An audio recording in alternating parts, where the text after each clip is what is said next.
Good morning. आपका स्वागत है मेरा चैनल हिंदी साहित्य में। उम्मीद करती हूँ कि आप लोगों को यह वीडियो बहुत अच्छी लगेगी, इसलिए आप लोग लाइक करें, सब्सक्राइब करें ज़्यादा से ज़्यादा। अब हम जानेंगे कि संज्ञा किसे कहते हैं। संज्ञा उन विकारी शब्दों को कहते हैं जिनमें किसी वस्तु, भाव और जीव के नाम का बोध होता है, अर्थात किसी प्राणी, वस्तु, स्थान, भाव के नाम को संज्ञा कहते हैं। संज्ञा के कितने भेद होते हैं? संज्ञा के 5 भेद होते हैं। व्यक्तिवाचक संज्ञा, जातिवाचक संज्ञा, भाववाचक संज्ञा, द्रव्यवाचक संज्ञा, समूहवाचक संज्ञा। अब हम जानेंगे कि व्यक्तिवाचक संज्ञा किसे कहते हैं, वो भी उदाहरण के सहित। परिभाषा में हम व्यक्तिवाचक संज्ञा पहले पढ़ेंगे। व्यक्तिवाचक संज्ञा की परिभाषा जानने से पहले हम आप लोगों को कुछ ट्रिक बताएंगे जो आप कभी नहीं भूलेंगे। आसानी से जब आएगा एग्जाम में तो आप समझ सकते हैं और उसको उदाहरण से आप बना सकते हैं कि यही व्यक्तिवाचक संज्ञा है। उम्मीद करती हूँ कि यह ट्रिक आप कभी नहीं भूलेंगे। व्यक्तिवाचक संज्ञा में जो किसी खास व्यक्ति, वस्तु, स्थान आदि का बोध कराए, जो किसी खास हो, जिसके जैसा मिलता जुलता कोई ना हो, वह व्यक्तिवाचक संज्ञा कहलाता है।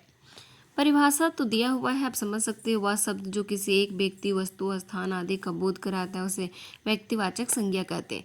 लेकिन अगर आपके दिमाग में या ध्यान में ये रहेगा कि जो खास हो, जिसके जैसा मिलता जुलता कोई ना हो, वो व्यक्तिवाचक संज्ञा है। उदाहरण में आप ले सकते हैं गंगा, जमुना, सरस्वती, कावेरी, नर्मदा, मुंबई, दिल्ली, गुजरात, नरेंद्र मोदी, गीता, रामायण, सचिन तेंदुलकर, धोनी। इन लोगों के जैसा मतलब कोई नहीं है, वो केवल खास है। बोल सकते हैं नेता, नेता तो एक है मगर वही बोल सकते हैं कि नेता का नाम लेके बोल सकते हैं तो वो व्यक्तिवाचक संज्ञा में आ जाएगा।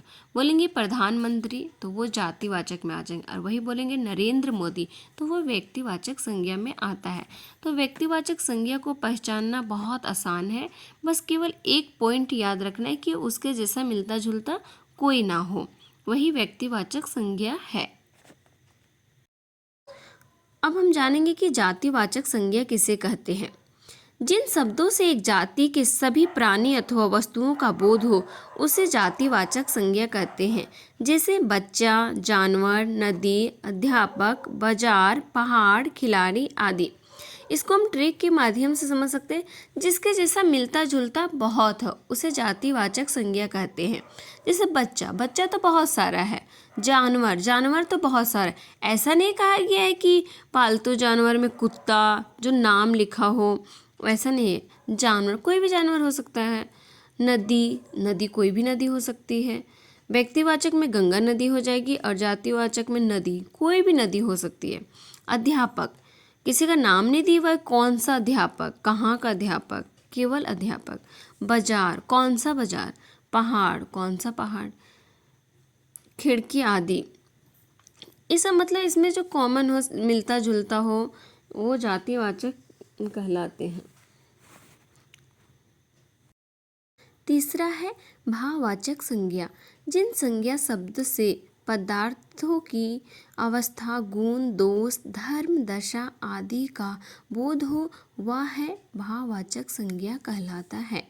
जैसे बुढ़ापा, मिठास, क्रोध, हर्ष, यौवन, बालपन, मोटापा आदि।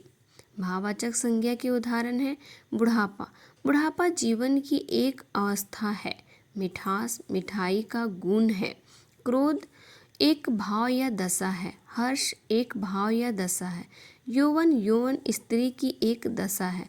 बालपन बालक का गुण अथवा एक दशा और अवस्था है। मोटापा एक अवस्था जो मोटापे को इंगित करता है। इसको सरल तरीके से हम समझ सकते हैं कि जिससे भाव उत्पन्न हो, उसकी दशा को देखकर हमारे मन में जो फीलिंग्स जगे, भाव उत्पन्न हो। जैसे कि कोई बूढ़ा व्यक्ति को देख के हमारे मन में भाव आता है कि वाह,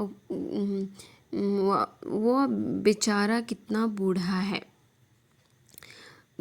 बूढ़ा देखते हैं, रास्ते में बूढ़ा व्यक्ति को चलते हुए देखते हैं तो हमारे मन में आता है कि बेचारा कितना बूढ़ा हो गया है, फिर भी अकेले टहल रहा है, चल रहा है। या कोई मोटा आदमी को देखते हैं तो हमारे मन में लगता है कि कैसे ये इतना मोटा है। मतलब हमारे मन में भाव उत्पन्न होने लगता है, उसी को भाववाचक संज्ञा कहते हैं। अब है द्रव्यवाचक संज्ञा। जो शब्द किसी धातु, द्रव्य, पदार्थ या सामग्री को व्यक्त करे वे द्रव्यवाचक संज्ञा कहलाते हैं। उदाहरण में गेहूँ, घी, चावल, सोना, चांदी, तांबा, ऊन, जल, दूध, ये सब द्रव्यवाचक संज्ञा में आएंगे। अब लास्ट है समूहवाचक संज्ञा। उन संज्ञा शब्द को कहते हैं जो किसी समूह या समुदाय का बोध कराते हैं, उसे समूहवाचक संज्ञा कहते हैं। समूहवाचक संज्ञा के 10 उदाहरण दिए गए हैं। पहला है झुंड, दल, कक्षा, सेना, परिवार, भीड़, मेला हो सकता है, चाबी का गुच्छा, अंगूर का गुच्छा, कोई सभा। ये सब सभी समूहवाचक संज्ञा के उदाहरण हैं।